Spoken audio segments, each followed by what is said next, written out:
மச்சான் சாப்பாடு ரெடிடா, வாங்க எல்லாம் சாப்பிடலாம். டேய் எங்கடா போற? பரவாயில்லடா, நீங்க சாப்பிடுங்க, நான் வெளியே வெயிட் பண்றேன்.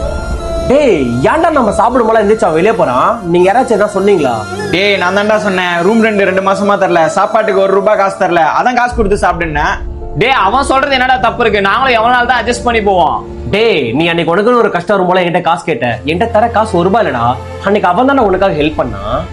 நீ என்னடா சொன்ன அட்ஜஸ்ட் பண்றியா? நீ அன்னைக்கு படிச்சு முடிச்சு வேலை இல்லாம இருக்கும்போது உனக்கு ஒரு நல்ல வேலை வாங்கி கொடுத்து நீ இப்ப நல்லா இருக்கனா, அதுக்கு காரணமே அவன் தான்டா. அவனை போய் சாப்பாடுக்காக இப்படி அசிங்கப்படுத்துறீங்க, நீங்களே சாப்பிடுங்க. டேய் மச்சான் என்னடா ஆச்சு? 2 மாசமா வேலை இல்லடா, கையில ₹1 காசு இல்ல, என்ன பண்றதுன்னே தெரியலடா.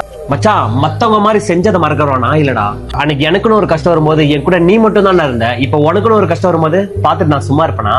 வா நம்ம போய் ஹோட்டல்ல சாப்பிடலாம். காசு பார்த்து வருது ஃப்ரெண்ட்ஷிப் இல்லைங்க. நம்ம கிட்ட ஒண்ணுமே இல்லைனாலும் நம்ம கூட இருக்கிறான் பாருங்க, அவன் தாங்க உண்மையான ஃப்ரெண்டு. இந்த மாதிரி ஃப்ரெண்டு உங்க லைஃப்ல இருந்தா இந்த வீடியோல மறக்காம அவங்களை அட்டாக் பண்ணுங்க.